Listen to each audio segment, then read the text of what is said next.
Welcome to Meta Madness number 9. So, the round robin continues. Guys, we're finally here. Meta Madness is back. And we have a slightly different change in format. So, right now we have a round robin playing out. 7 teams have signed up for the event.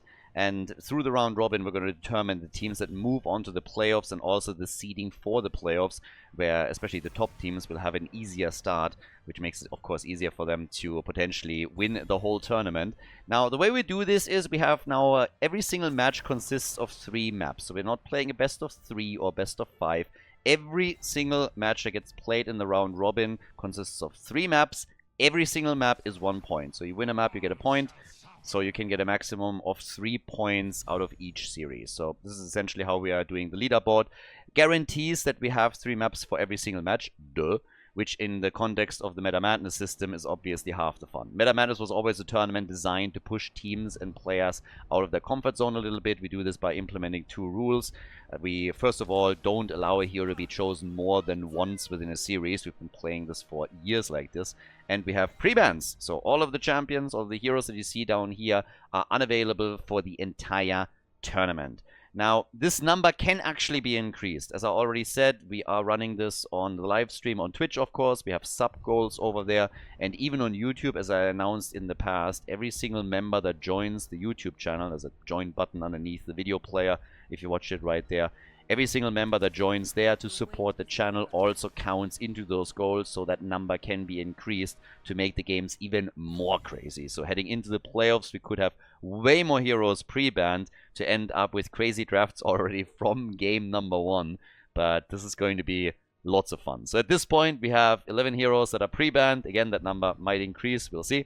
We now have Infernal Shrines as our starting map, and we have Exodia against the Nameless Kings. Now, Exodia is currently playing with 2 subs. They're playing with Cure and with Crankle because Harzops and Benny are missing today.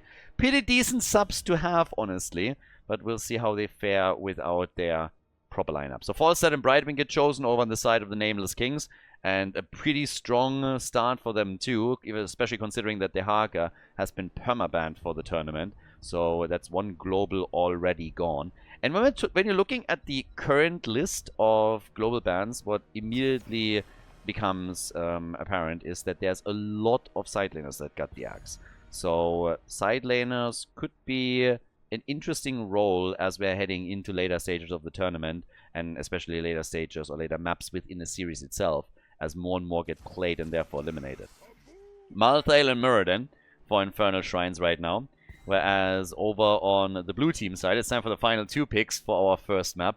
And this is a pretty big banger because both of the teams that we have right now are definitely teams that most anticipate to at a minimum be in the top 3. So already a big highlight here on the first play day of the round robin phase of the tournament. Also, when it comes to prize money, we have 2,000 euros of prize money that I actually put up myself for this tournament. So we'll see which teams can make a big play for that. Split amongst the top 4 teams, so that a lot of teams have a bit of an incentive in this one. We get ETC and we have Thrall to round out the draft right now. And that means triple frontline for Exodia, as over on the right side, it is Ultralis that still has to pick for the Nameless Kings. Lopaka is the captain over here, and we get Gul'dan. So, stage is set, map number 1, Nameless Kings against Exodia, Infernal Shrines. Let's go. The blue team on the left with Dino on Cassia. We get Cure on Thrall. Dino starting things up with a charged strikes over here. Yasuo on Malfurion. We get a Quasar on Leoki. And Crankle on ETC. As over on the right side, the Nameless Kings are starting things up with Lopaka on Muradin. We got Morenas on Gul'dan. Scorch is playing Brightwing. Ubi on Malthael. And Ultralisk is playing with a frequent flyer here on Falstad. And apparently moving towards the top of the map immediately. So not even bothering with any kind of shenanigans in the middle of the map. Thrall trolling Thunder for him. And the blue team at least is willing to fight a little bit here, but as it seems, nobody else. Dino with some easy damage against the wall, and we get the Fell Flame build for Gul'dan, as everybody is just sitting tight for now, and yeah, Dino just takes advantage of the situation as best as he can. Now, Which team is going to take point number 1 in the series? Who's going to get themselves into a good position on that leaderboard? And for the standings. 30 seconds in, camps are spawning, teams are immediately on them. No invade happening just yet. Cure with Thrall, as so often. I think Thrall and Urel are probably some of his like most played these days. At least when he plays cross-server in Europe. At the top, Dequaza going up against Ultralisk. I think Dequaza only participated in the tournament because Blaze is banned out. It's guaranteed that there's no Blaze, so Dequaza can finally play a different hero and doesn't have to bother with the continuous Blaze plays. He's always been saying that as long as Blaze isn't banned, why would he pick anything else? It's just the strongest hero in the game, but at the same time, it's like, I would love to play something else. It's just they don't let me. So, right now, we have the quick attack against Yasuo, and he's gone! Yasuo eliminated, and so is Malthael. A kill for a kill, but it's not stopping there. They want Dino, and they're gonna get Dino. Dino is gone! So, Ultralisk, together with Cassia, together with Gul'dan, able to get that kill. And that is 2 kills to 1 in favor of the Nameless Kings. So, Murid, yeah, he's fine. Alpaka's fine. Murid is a little bit tanky over here, so not really a problem. Got dangerous maybe for a second here, but he's okay. Now, we got Throwing Shade from Malthael on level 4. Invade attempt on the camp at the bottom of the map. Thrall working also on his stacks for the Frostwolf pack on level 4.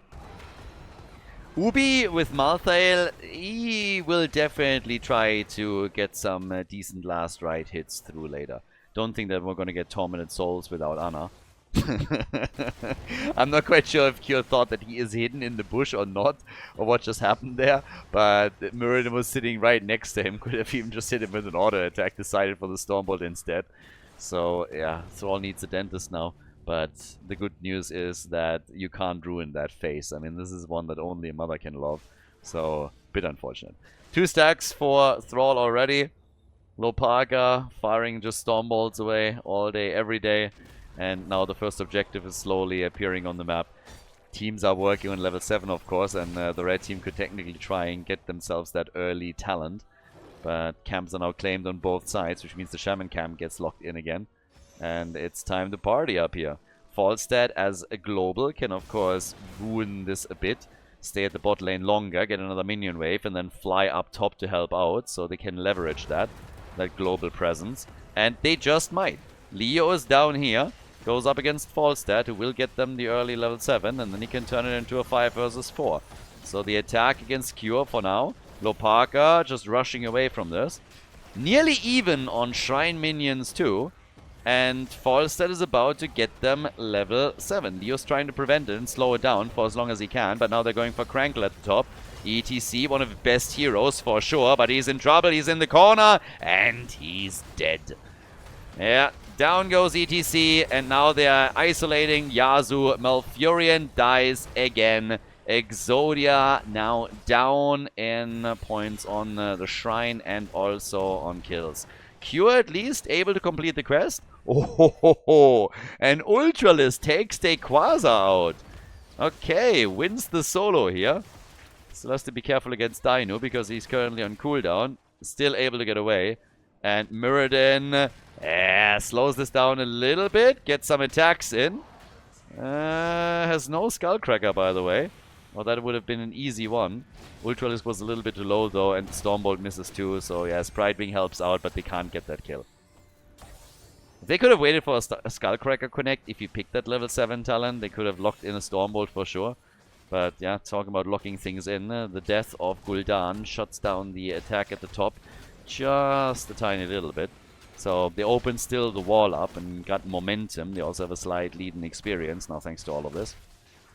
But they won't be able to take a fort down, for example. Now, with this, we are 5 minutes into the game now. And Krankle still going up against Lopaka here. Red team feels good. They got a good start. They got the first objective. They're not too far ahead or anything. But they've got a few kills. So they're already making some statements here. But you always got to be careful. Krankle can be brutal on that hero. So, yeah, careful for sure. Now, with that said, and then Gul'dan is coming in with a completed pursuit of Flame at this point. Early level 10 for the Nameless Kings. And this is when you can start stacking Malthael, for example. They got the camp too. So another nice little boost that they get out of this. The problem is that we have now Thrall pushing in the middle of the map and Leoric the top. So the blue team is getting farther ahead on structures as they're playing this one out. That, on the other hand, is a problem for Krankle, who slides out. There's the ult and... oh! Malfurion drops his tranquility because Ubi was about to get a last rites in. Gets the last rites and survives. How the hell did he survive? Malthael is able to jump over as ETC was close to killing him, gets the last rites out, grabs himself a stack and a kill against Thrall, and then gets out of the battle. Now, to be fair, Quasar was missing the entire time, but still, like, check this out again. Look how low he is. And then ETC jumps in, wants the kill, doesn't get it. Ubi jumps over, gets the last right move in against Thrall, and escapes. That was wild. Nicely done, and an insta-stack. It was kind of funny, by the way, because what happened initially was that level 10 just kicked in for the Nameless Kings as they were trying to get a kill. They couldn't quite, and Malfurion still used his ult because he was like, he's gonna get that last right stack and I have to try and save my team. Double kill against the blue team now in this battle as Leo and Cassia are both getting eliminated.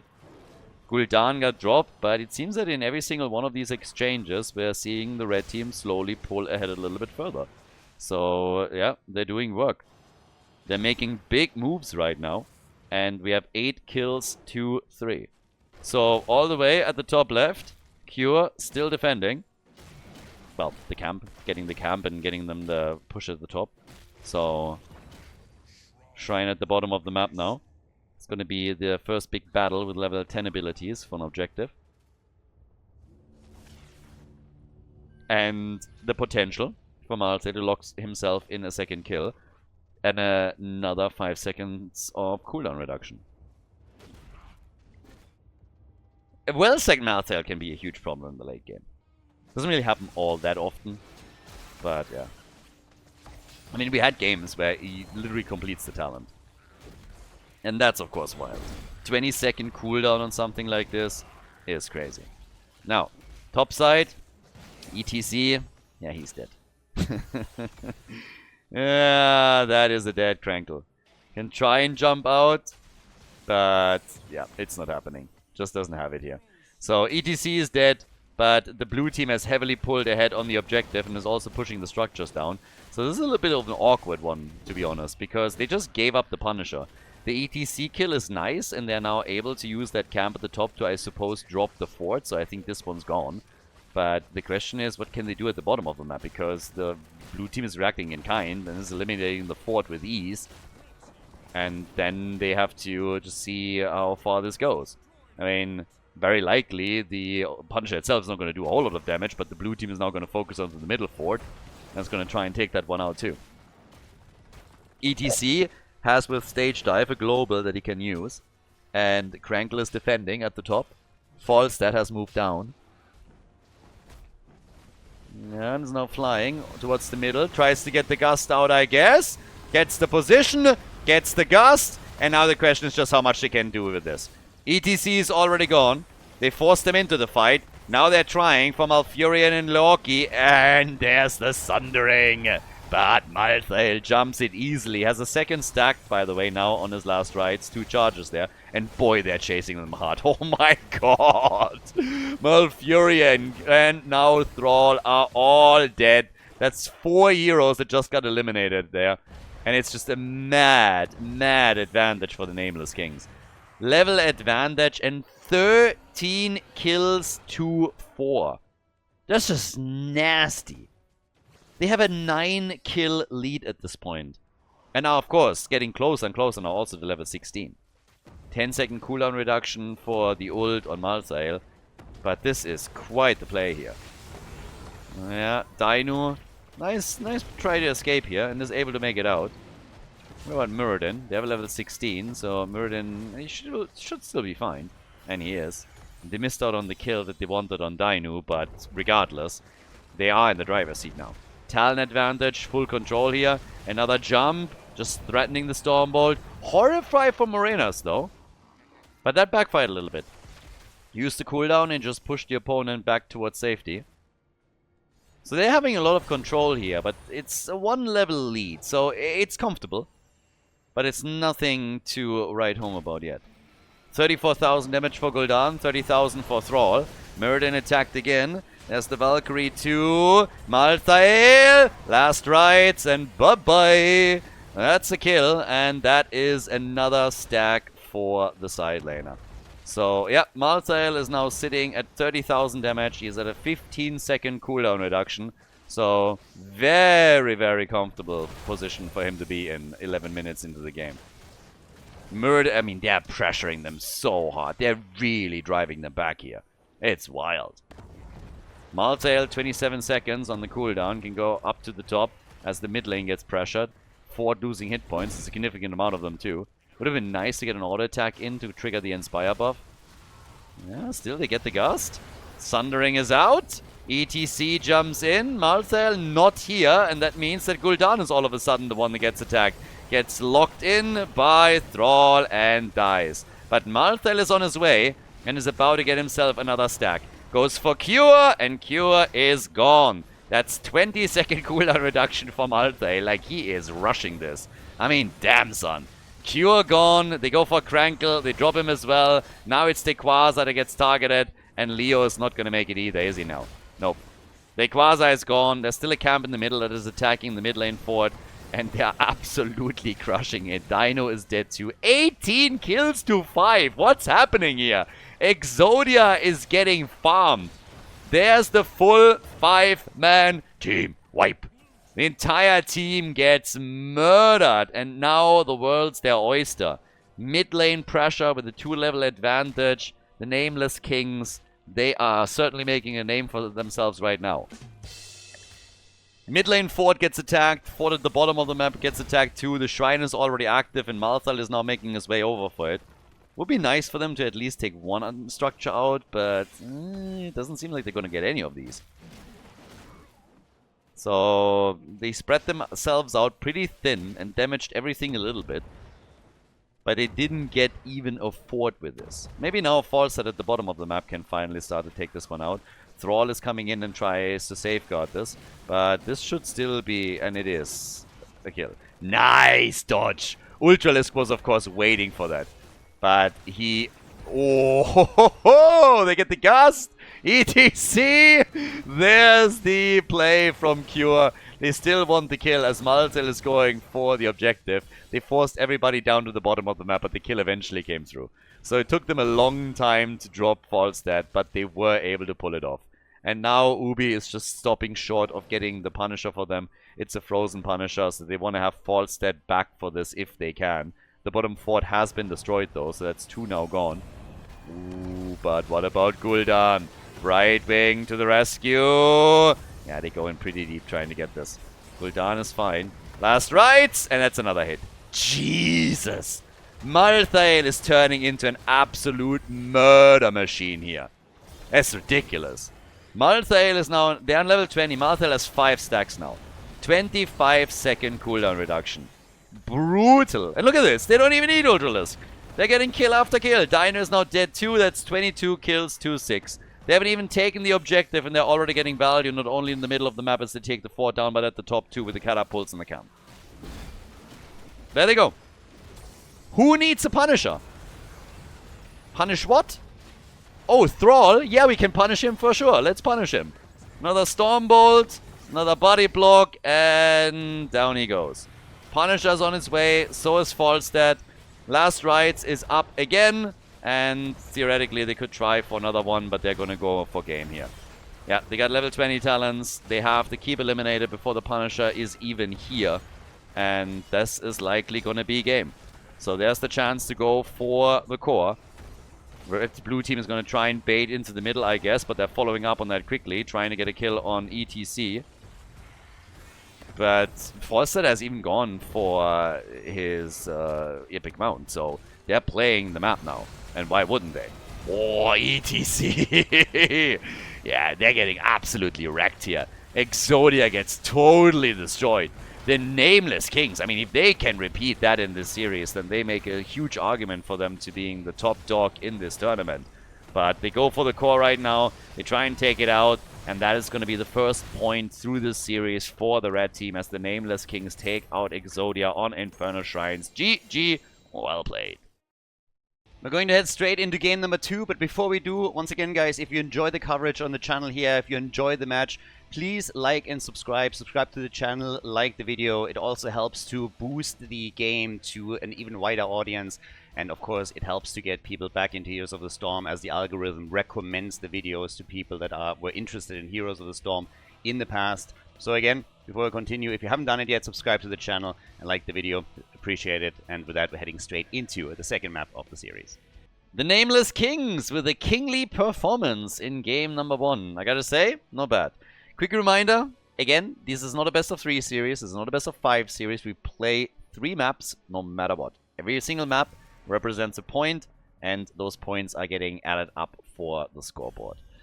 So, Towers of Doom is our second map. And, of course, the 10 heroes that were played on the first map cannot be played again. And we'll now see how the teams react to all of this, considering that we also have 11 heroes that are banned for the entire event. But this is where things usually, you know, get a little bit more interesting. But I have to admit that map number 1 was already surprising. I did not think that the red team would be coming in swinging this hard. Now, you can obviously make a little bit of an argument. It's like, oh, but the blue team, they have 2 sub-players. And it's true.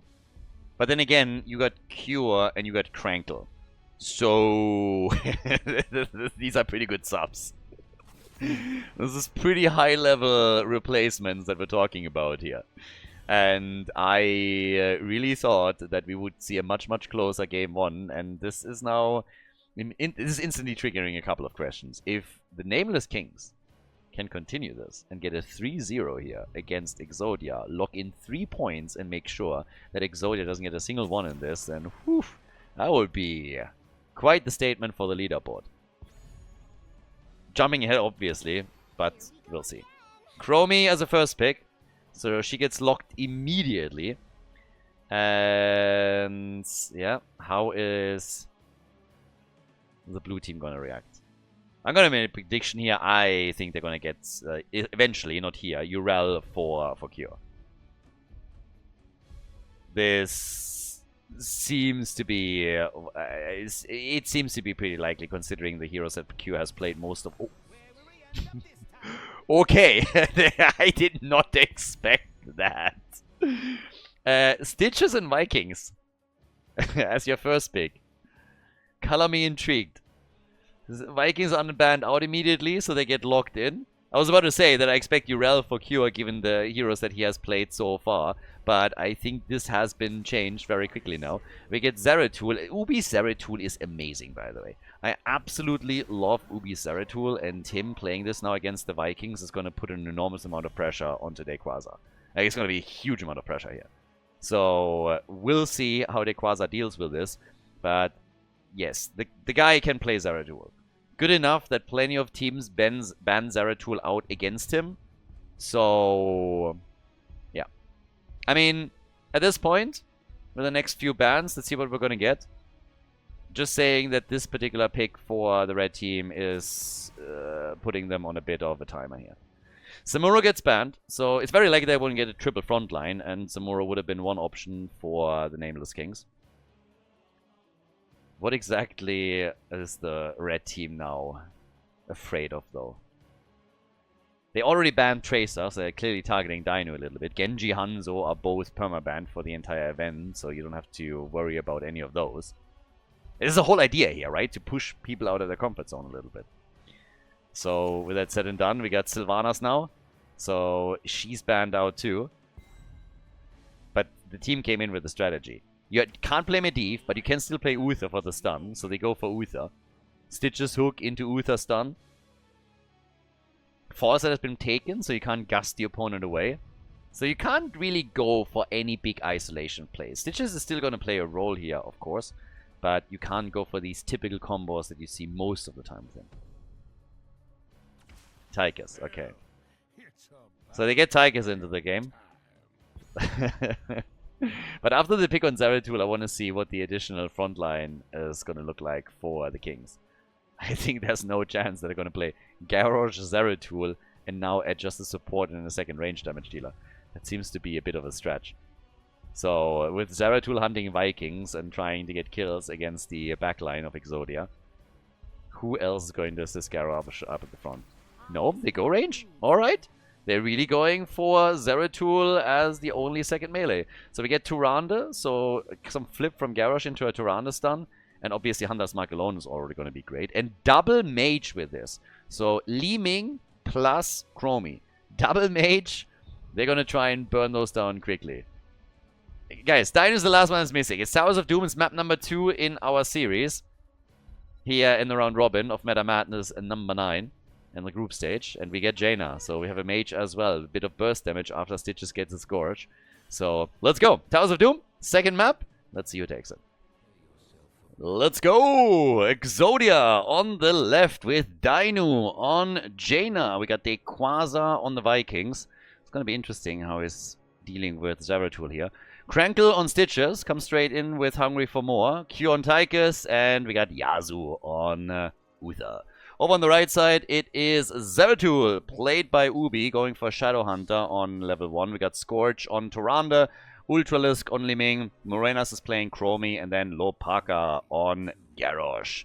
Should be a really interesting game here. I mean, the blue team with Vikings, first and foremost, and then you also have these dangerous Stitches hooks that can always come out, so this could be a big one. We'll see how well they can play this one out now. But yeah, I'm expecting a fun game, and I really want to see what specifically, of course, the blue team can do to get a point onto the board. They are the ones that are a bit under pressure here right now, losing the first map.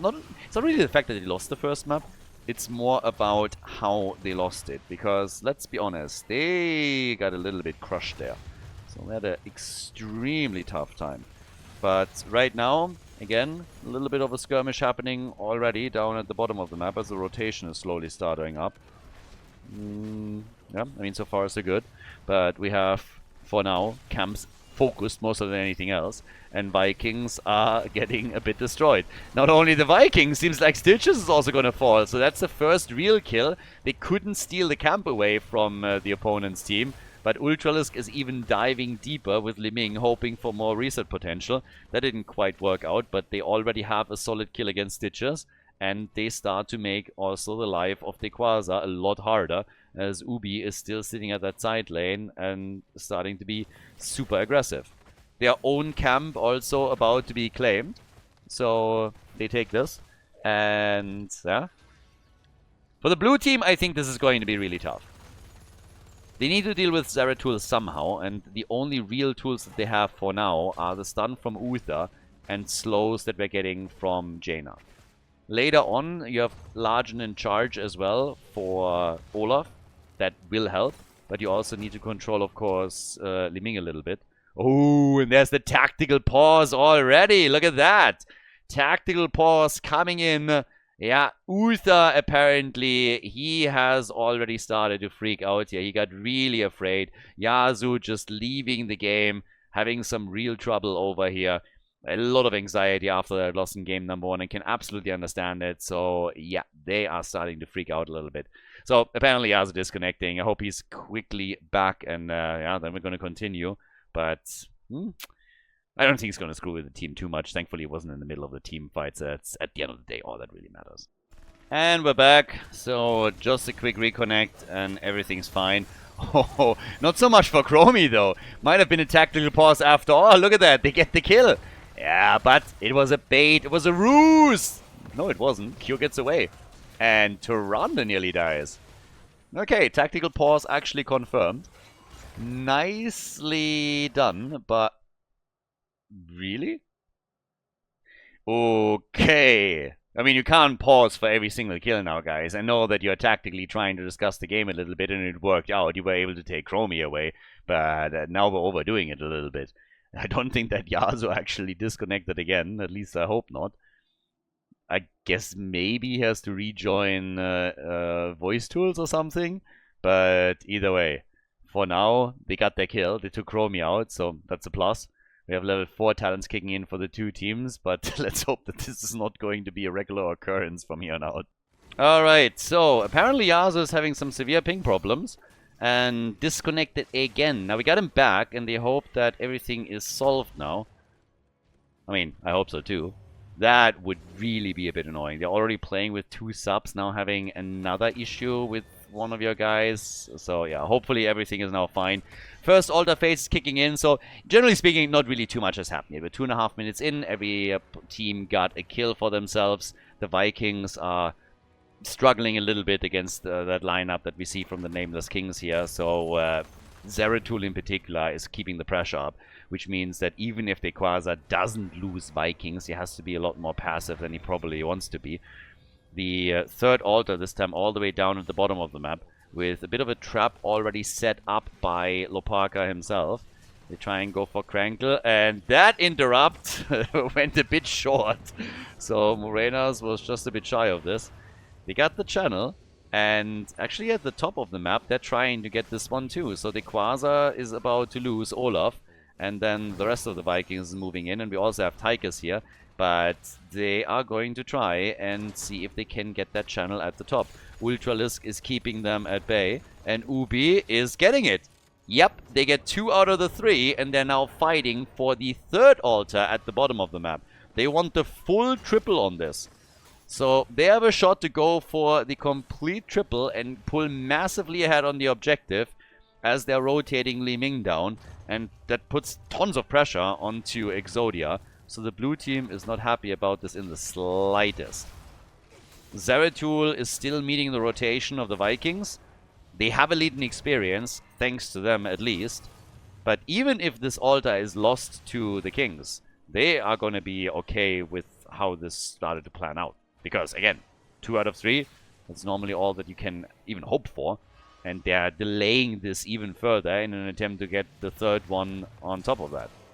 So, yeah, Garrosh, Lopaka, alright, gets the hits. Yeah, the hook is also missing. So they're actually doing a great job saving Lopaka here. He was in danger for just a moment.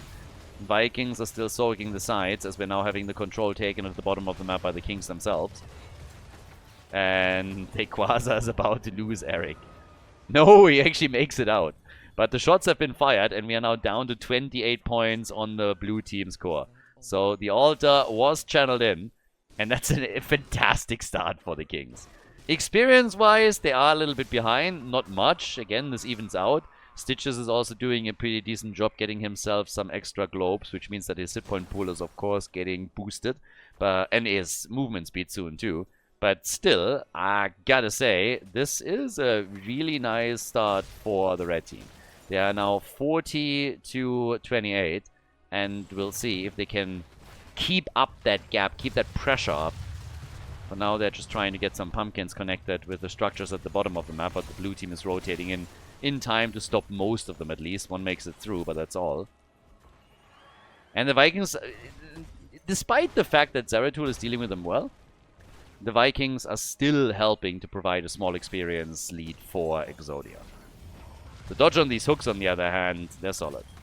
So far, we haven't seen any big ones that would have put somebody into trouble. Lopaka, on the other hand, just used Indomitable as the hook came out, so that's a cooldown burn. But, yeah, with the next set of altars about to be activated, we have a vertical spawn at the bottom of the map now. And the blue team is trying to get to a quick level 10 so that they can time that around it and make their moves there. A little bit of extra damage on structures in the middle.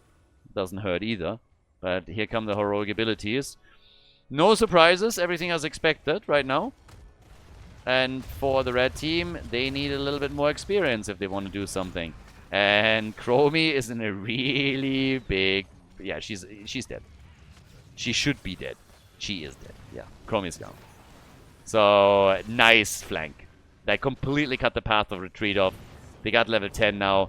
They get one altar, but Dequaza is going to get this one at the bottom of the map for sure. So now it's 24 points on the core against 36. Avoiding the 42-0 nightmare. And Stitches is at 21 stacks all of a sudden. So he now has an additional 5% movement speed, which in total adds up to 10%. Gets Scourge, and they want to go for Garrosh. Another hook on Tyrande this time. Gets the Starfall out. And gets saved by Garrosh Lopaka. Damn. And keeping him alive too. Which leads to... oh my god. Uther getting murdered. What the hell? That was some solid play from both Tyrande and Garrosh. I mean, look at this. Garrosh really saving her here first. And then they turn it on Uther and they get the kill, which is now kill number 2 for the red team. And allows them to also push the bottom of the map a bit more aggressively. Great plays. Really nicely done. Zeratul still with the constant rotation here. This time actually coming down to help the team. Lopaga's about to go down. They should die here. And he just doesn't. And Zeratul murders Tychus. Zeratul just murders Tychus. And now they can try and get a few more kills. And Krankle seems like the perfect recipient for a little bit of extra damage from Chromie. So, it was nicely done by Ultralisk too. He was about to run out of mana, but was still able to get his ult out with Wave of Force. And Stitches found himself a bit deeper than he really wanted to be in that team fight. So now that's 4 kills to 2. And they're starting to take the lead in experience. And obviously tons of momentum as well for the red team that they're trying to translate into more control of the map itself. Pumpkins are getting attacked again. Eric is out. They're not going for the pumpkins though. But they are definitely going for the bottom altar. And they should get this one practically for free. Is Dino going to be able to close? I don't think so, but Tychus is. Tychus has already committed to his ult and has the range to make this work. Level 13 talents on both sides, and they're gonna let it go, apparently. No, here's the interrupt, okay. Gets delayed, but I don't think that they are... no, they're not moving in. Blue team gets this one. Good for them. This was getting a bit dangerous here, but they get the altar channel, and that's another 4 shots fired. By now we have 24,000 damage for Liming.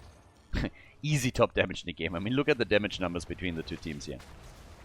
24 and 21,000, and then you have the top damage dealer for Exodia at 15k. Massive difference right now with this. So, yep, all the way up at the mid lane. We have still Zeratul defending, and Ubi hasn't played too aggressive yet. He came into one team fight, instantly got a kill on Tychus, but that was essentially all that he did. He's more so rotating on the lanes and matching the Vikings so that he can at least get some experience. And oh my god, Jaina. Jaina gets wrecked, and so does Stitches. Extra hit points, yes or no, it doesn't matter. Stitches gets absolutely crushed. They are making play after play. It's really just utter domination currently from the Kings in these team fights. It really always feels that Exodia is on the back foot, and now they are about to lose a bell tower at the bottom of the map from the looks of it. We're 10 minutes into the game. Death timers are slowly starting to increase a bit. Maybe they can't get the bell tower just now, but that's a lot of damage. And they're looking for another kill. And Q is in trouble, gets a Divine Shield that saves him. But if not for that ult... even with the ult, there's the kill. Even the Divine Shield of Uther couldn't save him at the end of the day. Now the bell tower is taken. Jaina is about to go down. They might get a counter kill on Chromie at least. But even that is something that they miss out on. Lopaka gets out and Uther gets killed. You gotta be kidding me. They're crushing everything over here. Brutal performance now from the Nameless Kings. Zeratul is attempting to channel at the top, but gets interrupted by Slingshot Boy. They're getting... Quasar.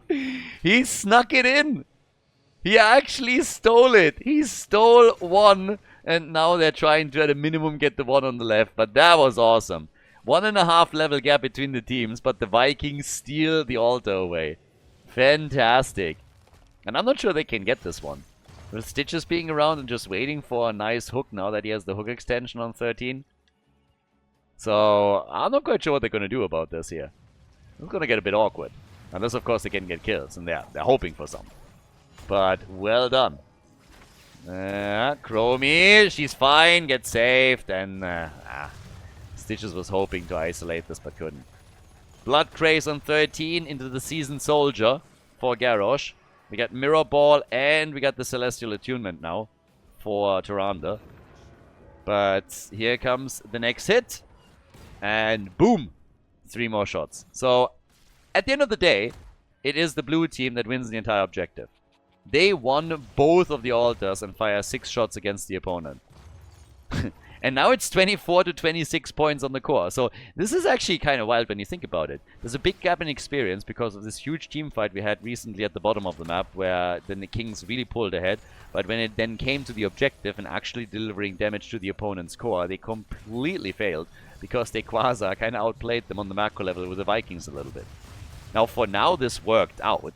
In the long run, this is of course not sustainable. But at least it means that Exodia is on core points even with the opponent. And if they are able to catch up in experience, they can always bring this back with ease. 31 stacks for Stitches. Pulverize on 16. Zeratul just continuing his thing. Ubi is essentially just playing for the team right now. He's controlling the wave clear, he is getting some camps, taking some Vikings down, barely participating in team fights, which means that he can't leverage all the deadliness that he can bring to the table, but eventually he's going to join those 5 versus 5 battles, and then I want to see how the blue team deals with him, because he's going to be a force to be reckoned with. Bell tower gets retaken at the bottom of the map, so good for Exodia. They're making some good plays here, and they also have Jaina closing in on her baseline quest completed. Once they have that, they get Ice Block. Zeratul is pushing the top lane and is going for the bell tower there. And yeah, nice dodge on that hook. Well, not dodge, but like blocking it out. Bell tower with a bit of damage, but not too much. Triple altar phase is now up, and Zeratul is trying to sneak one in at the top left. Balog is attempting to interrupt, but gets murdered, and now Ubi can get this one for free, and might be able to get the one on the right side too. There's no Viking up there that can do anything. By now we have Largen in charge, and that's what they're trying to leverage against Chromie, which didn't work out so far. So Zeratul gets indeed the top right channel. That's 2 out of 3 for free, and now they can fight for the one at the bottom of the map. They might get all 3 of them again. 16 points to 26. Balog is gone. And, well, now the blue team has to decide how they want to play this. Team Exodia, are they willing to fight this one here? By the way, talking about being willing to fight in the middle of the map, they also have to fight the minion waves, because this is threatening another bell tower conversion. And Zeratul is already at it. Pushes this out, preps for the next wave to come in. Garrosh attacked, and he is gone. Garrosh is gone, but they're trying to get the kill on Tychus, and Zeratul just drops them. Zeratul just drops them here. Tychus is gone, comes in, drops the Vikings. They're trying for Dainu. Ubi goes in, out, aims for Krankle next, and is dropping Stitches like he's a hot potato. Dainu is the only one that is still trying to get away here, but, well, he can't make it either. So he's gone too. Jaina is eliminated. Got eventually taken down by Li Ming. The shots were fired. And funnily enough, it was the... I'm not completely mistaken right now. It was actually Exodia that locked in the last altar, so the Vikings proved to be useful once again. 16 points against 22, but the gap in experience is now completely exploded, and on top of that, we have another bell tower conversion happening. And they can pressure in the middle of the map to make that 2, or go for the boss. Like, they have a lot of leverage right now. And it's going to take a while for Exodia to bridge that gap. They're technically only a level away from level 20, but it could be a full barrage now against the blue team. They're losing the bell tower at the top, and in the middle of the map, with the minion wave and the Inspire buff, they're trying for the next one. So the barrage is starting. It's not going to end the game, I suppose, but they can start this up at least. Defense at the bottom of the map is attempting to prolong this a little bit more. Li Ming moving in. Yeah, but Ultralis is not quite taking it. He wants to help with the defense at the bottom of the map. They're trying to defend here. Zeratul, they're taking the middle now, thanks to the minion wave there. And the shots are being fired. Tychus is low. Jaina is dead. They can't take this. This is game. This is game. It's going to take a hot minute, but this is it. This is where they win the game. Right here, right now. They can't retake these bell towers. It's all bell towers. The barrage has started. The altar is coming up, and all they need is... yeah, is it? They can't retake this. It's not happening. Zeratul is shutting them down too hard whenever they were trying to move in. The damage output from the 2 mages is too much. It's so much burst damage, and it's just impossible. Tyrande is trying to channel. Dequaza is interrupting it wherever he can, but the barrage continues. Stitches is gone. What a dominant map again by the Kings at the end of the day. 7 points on the core. Tigers is dead. 19 kills, 2-3. And this is some real sexy plays here from the Nameless Kings, who definitely position themselves well now for potentially ending up even in a #1 spot in the rankings here. I mean, this is impressive what they're doing. GG, core taken out, and 2-0 now for the red team. Coming up next, we have the third map of the series. If you guys enjoy the content, also consider to head over to patreon.com/Khaldor, support our efforts to keep the Heroes of the Storm esports scene alive there. It's the best way to support the channel. Huge shout out to everybody that is already a supporter. You guys are really helping to keep this alive, and you help us to host event after event for the game here. Especially after Blizzard abandoning this already 7 years ago. It's absolutely fantastic that we're still able to do this here. So big shout out to all of the supporters. And again, if you enjoy the coverage, if you would like to support us, head over there and check it out. Thanks a lot. Enjoy the next game. Map number 3. So, final point. Who gets it? Is it going to be Exodia or is it going to be the Nameless Kings? And, well, by now we have 31 heroes that are eliminated from being picked. So that kind of starts to reduce the hero pool, obviously, significantly. The map was, by the way, chosen by Exodia, so they didn't go into first pick, first ban, but instead wanted to play on Dragonshire, and we'll see if they come up with some nice strategy here. An additional 6 heroes about to be banned out, obviously, through the bans themselves, with Lucio becoming the first victim of all of this. But this is where it now starts to get a little bit, potentially, crazy. I'm intrigued to see what the blue team is doing. Them going into Stitches plus Vikings hasn't really worked out for them there, which is on the one hand a bit of a shame, but I have to admit that the Kings dealt with it really well. It's, by the way, kind of funny because somebody in the chat earlier called the red team the Ultra Raccoons, essentially. And if you're looking at the players that they're running here, it makes perfect sense. So the Ultra Raccoons in red have been running an incredibly strong game. And both of those were awesome. So I gotta admit, strong performance against a very powerful team. Subs or no subs, I really don't care. But if you look at the players that we have over on the blue team, they are super strong. And it's not like the people that are subbing in right now for them have never subbed for them before. You know, sometimes you say like, ah, okay, great player joined, but maybe he doesn't really sync with the team. He doesn't vibe with them. We know they do. So kudos to the Kings here. Tracer gets banned. I mean, this is essentially the anti-Dino ban that we're getting. We have Varian also taken out now. So when it comes to going for a bit of a killer comp, not really that much happening. That brings us to first pick. I'm kind of expecting a little bit of spice here. Some spicy picks. Probably more so from the red team, from the blue team, if anything. But we'll see, we'll see. Especially on the side lane, of course. Now, at this point, you're really starting to thin out the side laners a little bit more. I'm not saying we're running out of any. Imperius is still up, for example, and he's obviously top-notch. But there are a lot of side laners that have now been eliminated, so we can actually see what exactly they're going to try and do here right now. You could technically also have started to ban some of the additional side laners out, which they haven't done. But with Tyrael now being picked first, keep in mind, Greymane, for example, is up, so he could still be taken. Ooh. Fenix and Rhaegar. I've seen Dino's Fenix on Dragonshire, and it was pretty strong. It was actually fairly powerful. So, intrigued if that works out for them here.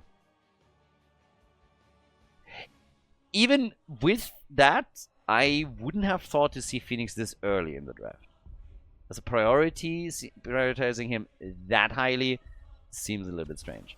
But in comes Stukov, and we get Sylvanas. This time she wasn't banned out, so Sylvanas gets actually taken. Honestly, for game number 3, that's a crazy good pick. So it's a really solid choice. And Stukov, if Tyrael goes into Judgment, then you essentially have your stun teeing up Stukov for a good lurking arm. You would want some burst behind that too, but a lot of the mages that you would traditionally see here have already been played. Now that doesn't mean that there are obviously still mages left. Kel'Thas, Sophia, plenty. But your typical choices are kind of gone. Talked about Imperius earlier, so he gets indeed banned. And with the side laner banned out, we can assume that Exodia is going to pick theirs in the next rotation in the 3-4. They have the next pick rotation here. to thin out the side lane a little bit more so on the side of the Kings. Which makes it interesting then what Ubi is going to take. Ubi played a brutal Malthael in game number 1 and then moved into playing Zeratul on the second map. But final ban, Mal'Ganis is being eliminated. So when we're talking frontline, Mal'Ganis now out. And, well, let's have a look on what side lane we're getting for Exodia. Because there's absolutely no doubt that they're going to pick this now. So what's happening on the side lane? They eliminated Imperius, so they had no plans of picking him. But with Fenix and Rhaegar already starting this up. Dino played actually Planet Cracker the last time. Normally you would see Salvo, and then it's a question of what exactly you're getting in regards to slows. But we get Urel and we get Rexa. Okay, like, honestly at this point I'm just thinking that's like, yeah, it's Dragonshire, so Rexa. And then I talked about Urel potentially being played by Cure. He's actually apparently the one that uses Rexa unless they're swapping. But yeah, she's obviously available too. So they're going for an immediate double pick on the two of them. And limiting therefore the options for the Kings even further. Not really a problem, but they're going definitely up against the triple front line now. Sonya for Ubi. And we get Kalthas as our mage. So a little bit more CC now added through Kalthas. And Sonya can add some additional aggression. You could go Judgment into Leap if you wanted to. But with the final pick for Krankle, we're still missing our tank. And then we're going to go into the third and final map of this. Who locks in the final point? Is it going to be the Nameless Kings that walk away with 3 points? Or is Exodia at least picking up 1 today? Let's find out. Dragonshire, the final pick is May. And we're going to head straight in. Nameless Kings up against Exodia. Exodia on the left with Dainu on Fenix. We got Yasuo and Rhaegar, Rayquaza on Urel. Krankle with a heat transfer is playing May. And Cure on Rexa. Over on the right side of the map, the Nameless Kings. They have 2 points already. They could get a third here. We have Ubi for them with Furious Blow on level 1. Scorch is playing Stukov. We have Ultralisk on Kalthas. Morenas on Sylvanas, and Lopaka on Tyrael. There's a chance for the red team to get themselves a third point here today. The Ultra Raccoons. Oh boy. But the blue team obviously would hope to at least get 1 point today in the series. So we'll see if they can. But right now we got on level 1 the Arsenal Synergy. Fenix immediately dies. Oh boy. Yeah, he just laubered hard. I mean, this is an ultra lauber if anything. The poor guy gets totally destroyed. And Fenix already didn't look good before that. So Fenix gets murdered. We have, well, Tyrael up at the top lane now, dealing with Urel for the time being. And the first camps are also getting claimed. Ubi with a bit of a spin to win over here as the rest of the team has started to move on to the Siege Giants and starts taking those too. Now over on the left side, blue team obviously is just following the same steps. They're going for the mercenary camps as well. But a bit of a setback to lose Phoenix this early. It's nothing too crazy, death time isn't high, and the experience gained through that is tiny. But it just sets a little bit of, makes a bit of a statement. This, on the other hand, that's a different story. Urel moving in here and taking down Sonya, who was already struggling with the camp, is big. And they steal the camp! Rayquaza, you beast! You absolute beast! Holy shit. I mean, seriously, they get a kill on not only Sonya, but also Kalthas. And Rayquaza steals the mercenary camp. So now there's a double bruiser camp at the top. Wow. And a Dragon Knight that they have, oh my god. I mean, they have to defend like multiple areas of the game at once now. They're gonna take losses no matter what happens here. Sonya is now dealing with the middle, but that was insane. The wall destroyed. The fort is taking big damage because Sonya isn't here. She's defending in the middle. This is a 3 versus 3 at the top, but look how much damage that fort is taking. We're 2 minutes into the game. 2 minutes! 2 minutes into the game, and they are now claiming 50% of the top side fort with that wall destroyed. They're pushing Sonya away, and they're trying to go for the Dragon Knight. Ubi could even die here, but it is Krankle who dies instead. May is gone. Puts a little bit of a damper on the celebration. But this is still an early game Dragon Knight where they can now play around with the Dragon's Breath a little bit and have the chance to potentially also go for the fort at the top and take this too. So, yeah, not bad. Target acquired is ready. We're getting Hunter-Gatherer. Sonya gets killed at the top. I mean, this game is starting to get a bit out of control. 3 kills to 2. They're coming in against Khaldor. Dino is apparently a bit mad that he got killed early on. I mean, damn son. He's getting real mad. Might get killed after all, but that comes at a cost. Tyrael dies. So, Dino got angry. Look at this. Beautiful moves first against Ultralisk, getting the kill, and then he actually dodges out on the initial damage from Tyrael that was threatening to take him out. And just as a bit of a side note, during all of that, the Dragon Knight has continued to do damage in the middle of the map and was able to take this fort basically out. So, not only are they a level ahead, they have now also a chance to take 2 forts in very quick succession in the middle and the top. And Morenas is, yeah, trying to counter-push this a bit, but that was an impressive sequence of events. And it all started with Dequaza. It all started with Dequaza on Urel stealing the camp away and getting a kill in the process, and then everything just started to snowball. There was too much pressure at the top lane fort. They had to react to it, but that also meant that the Dragon Knight was threatened and eventually claimed by the blue team. So now we have the mid lane pressure that will result in another fort being taken eventually after Urel just took out the topside fort. Still have to fend down at the bottom of the map here, of course, so they're losing at least some ground. But there's catapult pressure now coming through the top. Down here, Stukov is actually in trouble, and Stukov is gone. That's kill number 6. Ubi pausing the game. Tactical pause right now from the Sonya player. So after we had apparently some issues in the last game for Team Exodia, this time it might be the red team that is experiencing some ping problems. Alright, so not quite sure what exactly the pause was about, but it's over, and Sylvanas is still on the run, and she's dead too. So that's 7 kills to 3, and more than a 1 level advantage now for Exodia. The Nameless Kings played fantastic games in the first 2 maps, but now here on the 3rd one, it seems like Exodia has absolutely set their mind on at least taking 1 point in this. So, level 10 as the next objective comes up. This is gonna be pretty massive. We get the Ardent Defender. We got the Planet Cracker for Fenix. Yes, Dino played it before and he plays it again here. Fort in the middle is now gone. That's 2 forts eliminated. Catapults will push through both of these lanes. And of course, they will now focus their energy at the bottom of the map, where the whole idea is take out the remaining fort and make all the plays for the objective just so much easier by it.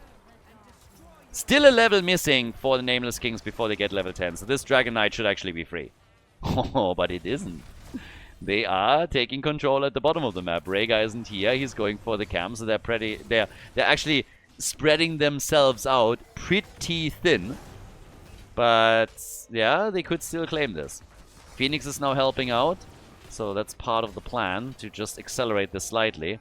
But because they took so long, the red team should be able to get level 10 abilities and then have a chance to fight and not just give the objective up. So, yeah, it's all about the bot lane right now. They're still pressuring here. Mei is now moving in from the top. There come the heroics. That gives us mind control, judgment. Judgment into mind control is also a pretty nasty combo. And Sonya has started to go into Wrath of the Berserker instead. Yeah, Mei coming in from behind. Tries to get the snowball and misses everything. Wah wah. That one went nowhere. And instead we now have Rhaegar falling, and that bottom fort might be in trouble too. Planet Cracker. It's Cracker time, baby. Pushing them into it. Into the Planet Cracker. Sylvanas is low.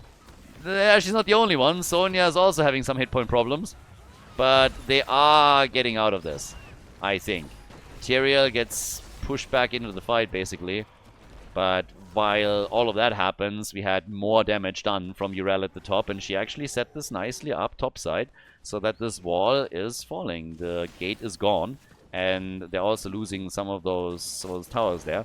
Sonya now up to help out, but another chance to maybe even get the objective. Stukov gets body blocked by Misha heavily and is gonna fall. Stukov is about to die. Slaps them around and is still going to die.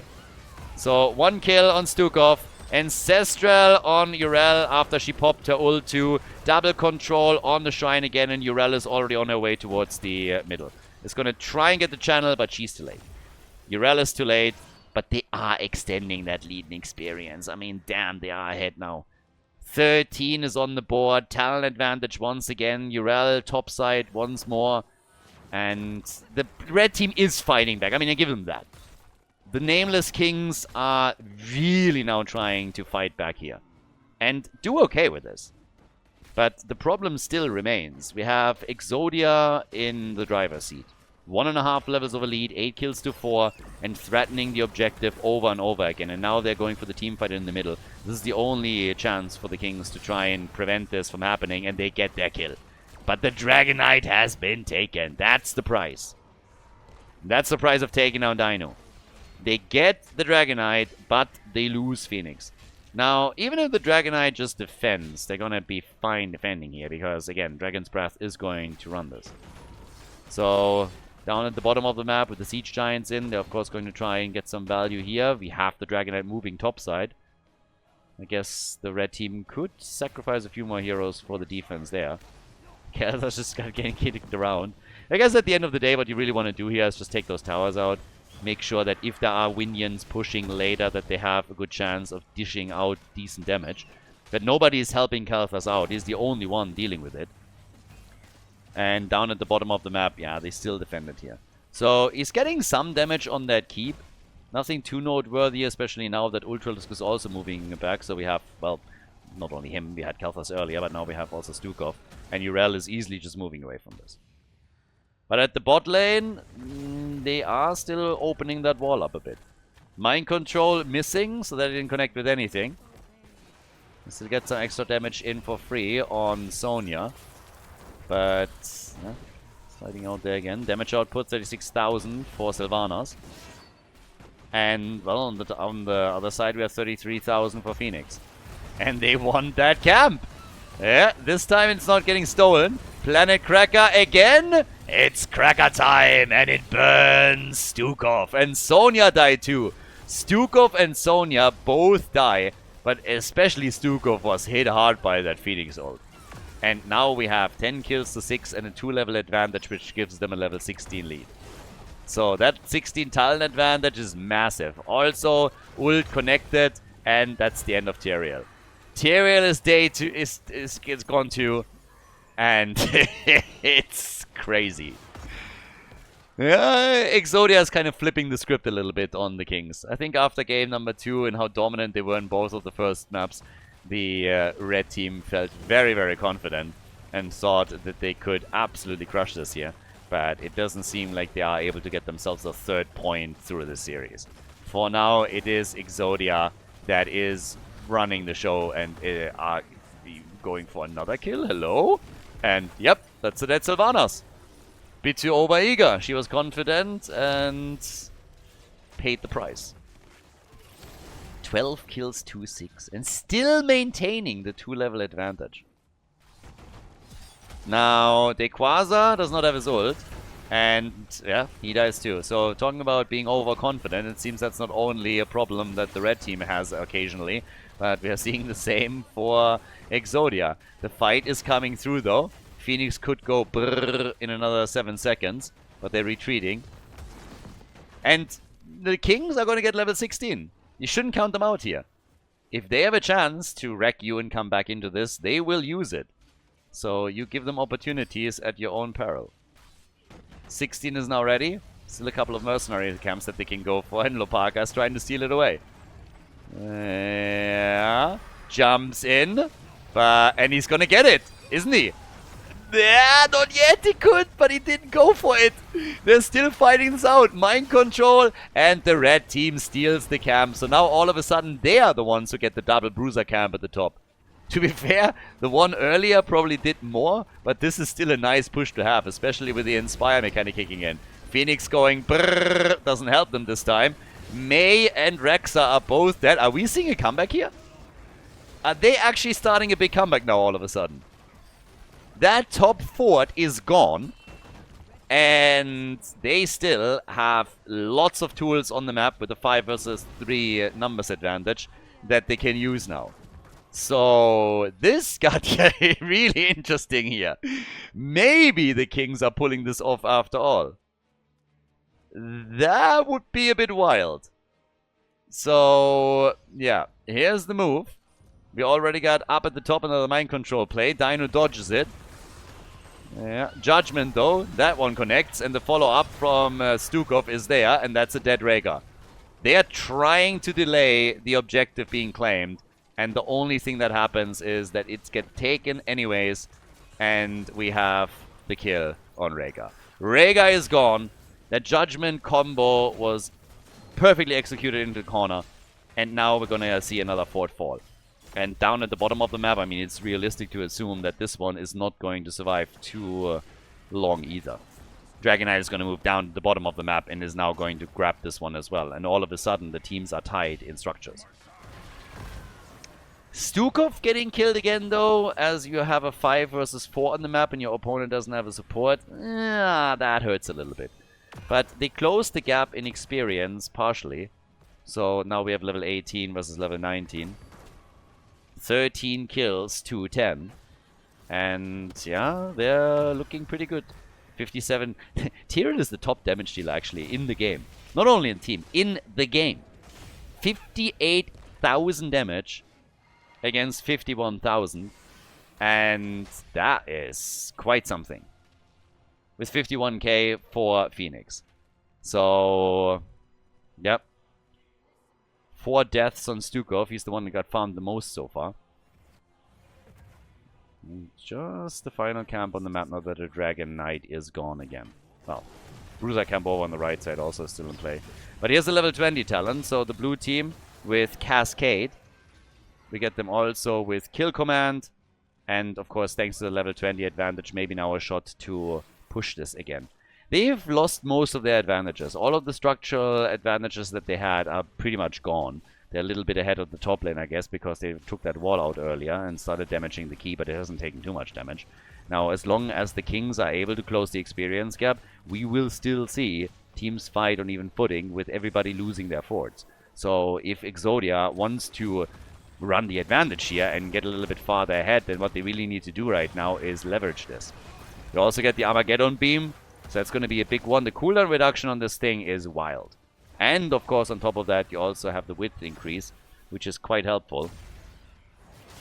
Especially if you can force any kind of choke point fight. I mean, if you can get a setup from Mei, for example, boah, that would be something. But we're not there yet.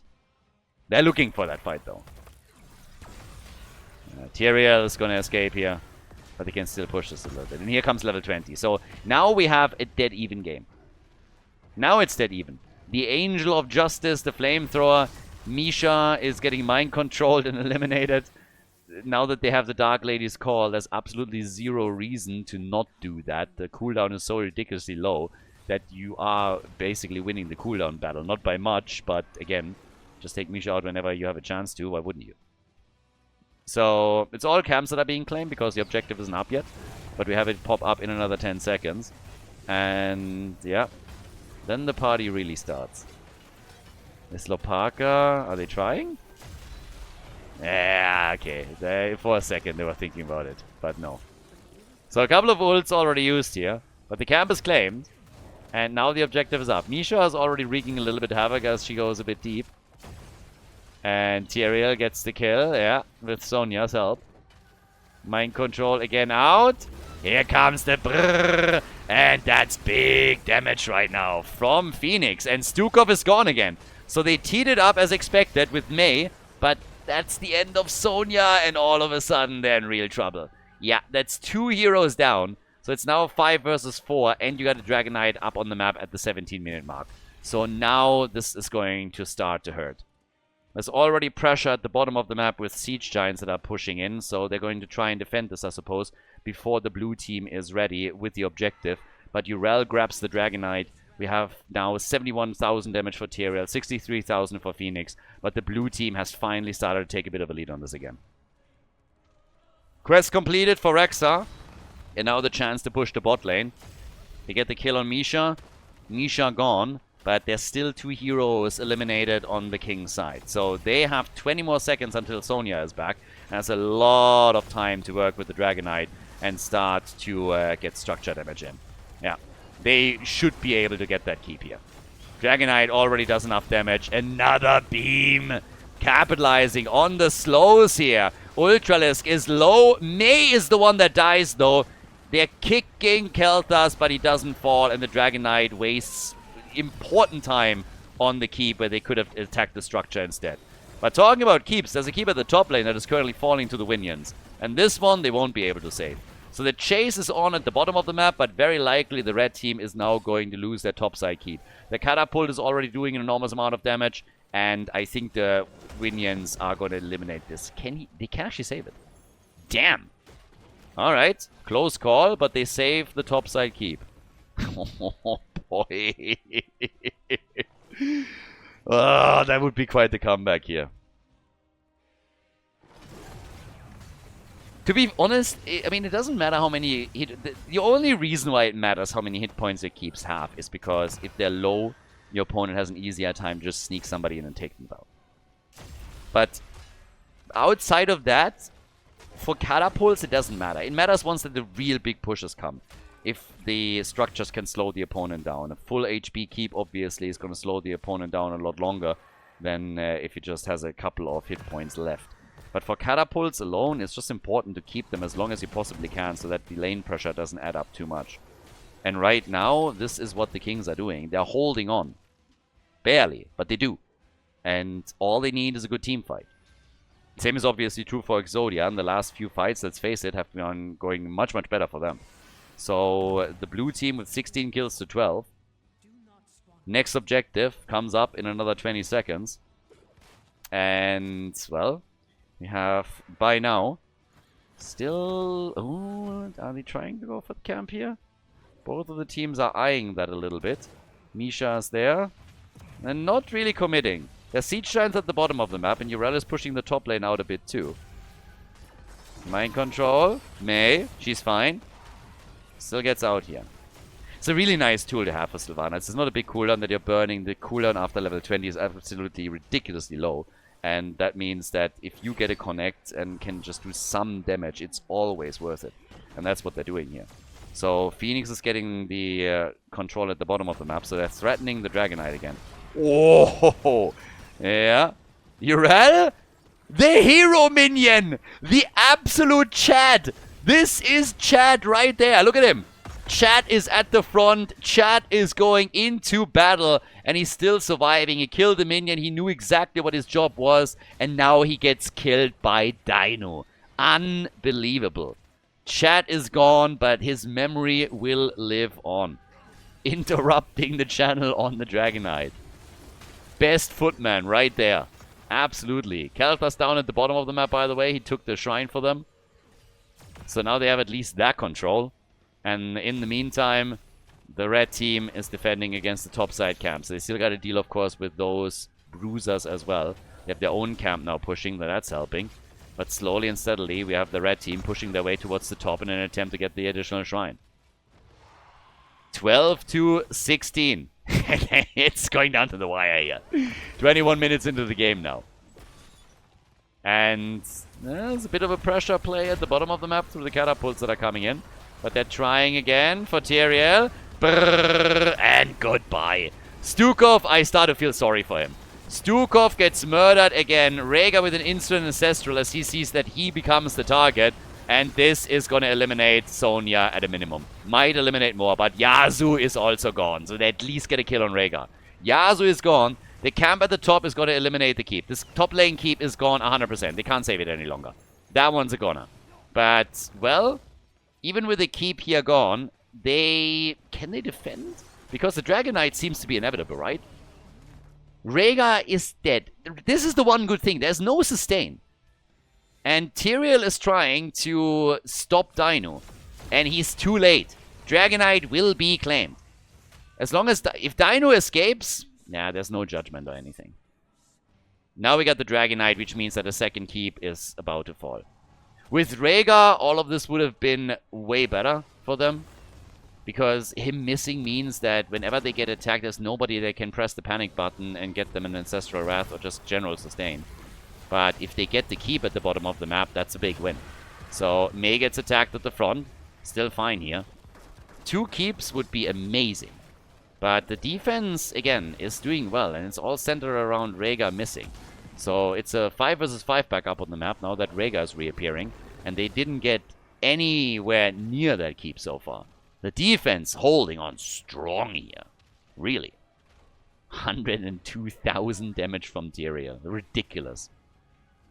Tyria's ridiculous here. Lopaka just crushing the numbers. I mean, he's a monster. 90,000 for Fenix. Not talking about the monster. The monster might be in trouble. The monster is in trouble. Judgment again? He's still alive? He survived? No way. And the Dragon Knight is about to be lost. They got 1 Dragon's Breath in against the keep. That's all that they got. They got the keep at the top and 1 Dragon's Breath against the keep at the bottom of the map is all that they accomplish at the end of the day.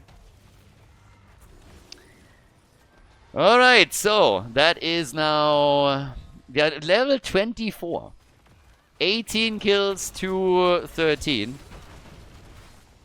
And yeah, they go for the next camp at the bottom of the map. By the way, look at the APM of Stukov.